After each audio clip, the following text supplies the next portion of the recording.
വിചിത്രമായ ആചാരങ്ങളും വിശ്വാസങ്ങളും പിന്തുടരുന്ന ഒരു സംസ്ഥാനമാണ് തമിഴ്നാട്. അത്തരത്തിലുള്ള ആചാരമാണ് ട്രാൻസ്ജെൻഡർ സ്ത്രീകളെ കേന്ദ്രീകരിച്ച് നീളുന്ന ചിത്ര പൗർണമി എന്ന ഉത്സവം. വില്ലുപുരത്ത് സ്ഥിതി ചെയ്യുന്ന കൂവാകം കൂത്താണ്ടവർ ക്ഷേത്രത്തിലാണ് ഈ ഉത്സവം നടക്കുന്നത്. ചിത്ര പൗർണമി ദിനത്തിൽ ട്രാൻസ് സ്ത്രീകളുടെ വിവാഹാഘോഷങ്ങളാണ് ചടങ്ങിന്റെ പ്രത്യേകത. 18 ദിവസങ്ങളാണ് ആഘോഷ പരിപാടികൾ. മഹാഭാരത യുദ്ധം നടക്കുമ്പോൾ പാണ്ഡവർ യുദ്ധത്തിൽ തോൽക്കുമെന്നൊരു പ്രവചനം ഉണ്ടാവുകയും ഈ പ്രവചനം ഫലിക്കാതിരിക്കാൻ ഭദ്രകാളിക്ക് മനുഷ്യക്കുരുതി നടത്തണമെന്നും അത് എല്ലാം തികഞ്ഞ ഒരു പുരുഷനെ ആയിരിക്കണമെന്നും ജ്യോതിഷികൾ പറഞ്ഞു. പക്ഷേ എല്ലാം തികഞ്ഞ പുരുഷന്മാരായി ആകെ ഉണ്ടായിരുന്നത് കൃഷ്ണനും അർജുനനും ഇരാവാനും മാത്രമാണ്. എന്നാൽ അർജുനനെയും കൃഷ്ണനെയും ഒരിക്കലും കൊല്ലാൻ പാടില്ല എന്ന തീരുമാനത്തോടെ ഇരാവാനാണ് ആ ദൗത്യം ഏറ്റെടുത്തത്. പക്ഷേ കുരുതിക്ക് മുൻപ് തനിക്ക് വിവാഹിതനാകണമെന്ന് ഇരാവാൻ അറിയിച്ചു.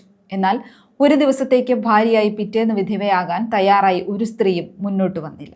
ഇതോടെ നിരാശനായ ഇരാവാന്റെ ആഗ്രഹം സഫലമാക്കാൻ ശ്രീകൃഷ്ണൻ തന്നെ മോഹിനി രൂപം പൂണ്ട് ഇരാവാനെ ഭർത്താവായി സ്വീകരിക്കുകയായിരുന്നു. അങ്ങനെ തന്റെ ആഗ്രഹം പൂർത്തിയാക്കിയ ഇരാവാൻ തൊട്ടടുത്ത ദിവസം ബലി കൊടുക്കപ്പെട്ടു. ഇത്തരത്തിൽ ഇരാവാന്റെ ഭാര്യയാകാനാണ് എല്ലാ വർഷവും ട്രാൻസ് സ്ത്രീകൾ കൂത്താണ്ടവർ ക്ഷേത്രത്തിലെത്തുന്നത്. ഇവിടെ എത്തുന്ന ഓരോ സ്ത്രീയും ഇരാവാന്റെ വധുക്കളാണ്. ചിത്ര പൗർണമി ദിനത്തിൽ ഇവർ ഇരാവാനെ വിവാഹം കഴിക്കുകയും പിറ്റേന്ന് വിധവകളാവുകയും ചെയ്യും. ഏപ്രിൽ അവസാനം ആരംഭിച്ച് മെയ് ആദ്യവാരം വരെ ആഘോഷങ്ങൾ നീണ്ടു നിൽക്കും. 17-ാം ദിനം ഇവിടെ എത്തുന്ന എല്ലാ ട്രാൻസ് സ്ത്രീകളും വിവാഹവേഷത്തിൽ അണിഞ്ഞൊരുങ്ങും. ഇവർക്കെല്ലാം പുരോഹിതൻ പൂജിച്ച താലി നൽകും. ഇതോടെ ഇവർ ഇരാവാന്റെ ഭാര്യമാരായി മാറുന്നു.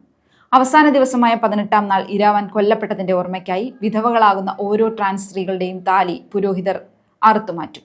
തുടർന്ന് ഇവർ തന്നെ സ്വന്തം കൈകളിലെ കുപ്പിവളകൾ അടിച്ചു പൊട്ടിക്കുകയും ആഭരണങ്ങളെല്ലാം വലിച്ചെറിഞ്ഞ് കരഞ്ഞുകൊണ്ട് വെള്ളവസ്ത്രം ധരിക്കുകയും ചെയ്യുന്നു. ഇതോടെയാണ് ചടങ്ങുകൾ അവസാനിക്കുന്നത്.